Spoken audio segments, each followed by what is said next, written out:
doing? It's kind of warm in here, isn't it? I was standing by the candles. I thought I was getting a hot flash.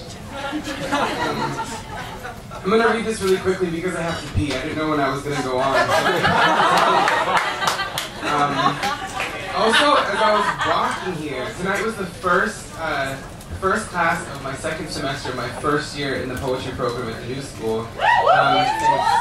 And as I was like running over here, I noticed that like I've been wearing this sweater for like 3 weeks straight, and it's getting like a little bit fragrant.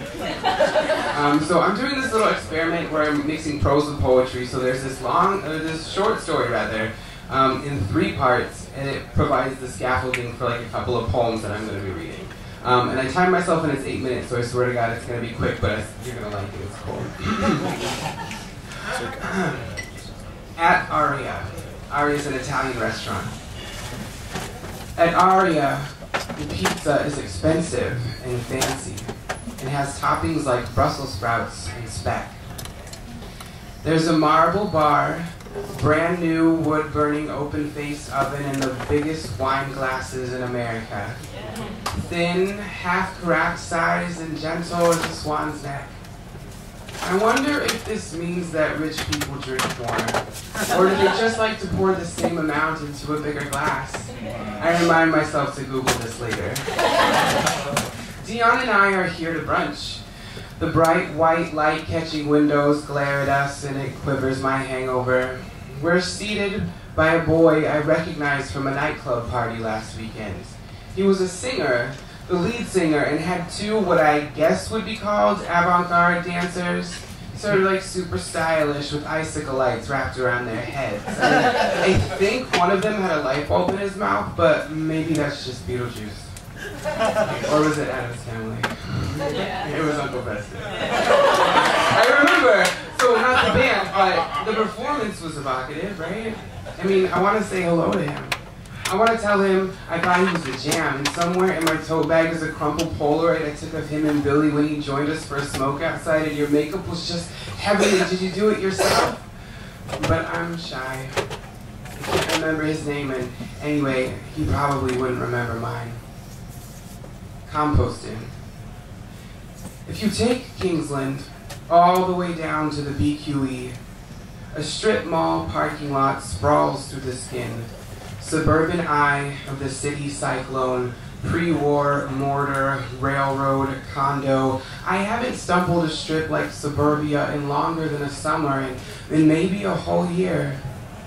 There's a regional mega supermarket that I'm not familiar with, but I imagine it's kind of like Ralph's or Vaughn's, neon Scantron, apron, nosebleeds, the Citibank spire off somewhere in Queens.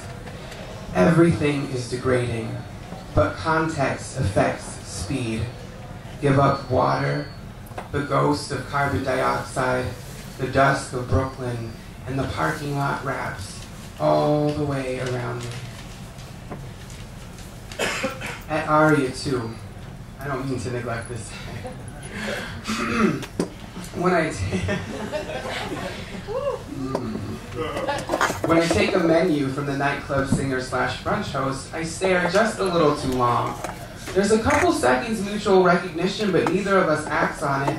I just rip at the menu and put on my concerned look, like this is the most important and engrossing brunch menu of all time. It reminds me about this one time at Knucklebutts, a monthly gay punk party where I gave this Indian girl one of my zines. Here's a confession. It's hard to meet other Indian people in Brooklyn. You know what's not hard? Meeting people who have Indian in them somewhere and their racist past. Like, that's a good conversation starter. I'm here to say that it's not. It doesn't make me think about high cheekbones or noble heritage. I just think about rape and trails and tears. I don't want to go there. So I'm never too sure what to say in those moments. Like, do people expect it's like just some kind of country club membership? So when I meet someone from a res, or like a few generations from one, or from like a non-treaty tribe, or what have you, I have this suffocating fantasy of interconnection, a lifetimeism, so to speak. But meeting this girl outside of Knucklebutts, another Indian in the sort of hipster, sort of gay punk subculture I've hunkered down into, it's a good thing. I think white people are starting to catch on to us, she said. What do you mean? Like that we start to roll our eyes when they bust in with part Cherokee. Oh yeah? Yeah, like I've been getting some random chives recently. Like what? I laughed. Like Nez Pierce, you know. That's almost famous, Chief Joseph and all. I laughed again. I get it. If Cherokee is basketball and Navajo is football, then Nez Pierce is rugby, she says. Definitely. I mean, they're so scrappy. We laughed together. I mean, I sort of understand it, you know. They don't want to say they're anything too obscure because we'll assume that they're making it up, so they need something familiar but not cliche. Hence Nez Pierce. Hence Nez Pierce. I saw her again not much later, working the juice bar at Whole Foods. There was the same few seconds of recognition, the same stilted dialogue as with the host at Aria, but they're working. I'm shy. Trees. Sometimes I think about trees.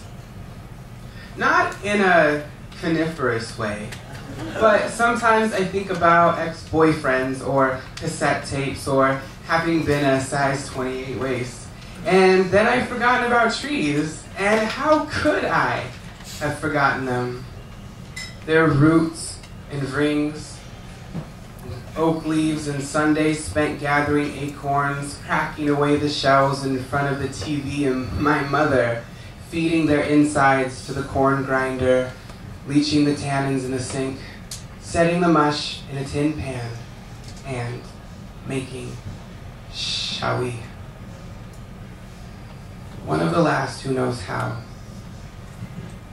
And I laugh at people who eat it for the first time, puckered faces like they've been lied to. They expect it's a dessert just because it looks like Jell-O.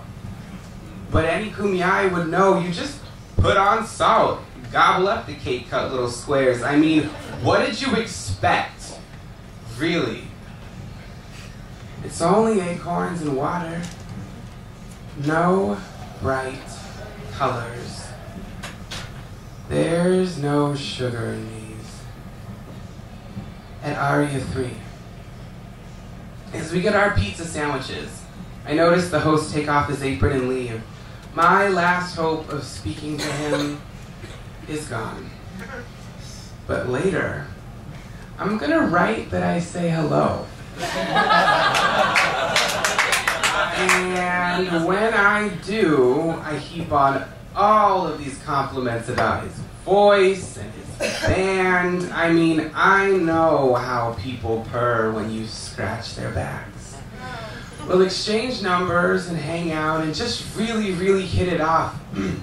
And at some nightclub show in the future, their alcoholic backup singer falls off the wagon and can't perform. And because I've become a super fan, I know all their songs and I fill in, and I perform so fantastically, I become their permanent backup singer just as they make it big. When we tour Europe, I fall in love with Paris, and with a Parisian beatmaker named Serge. I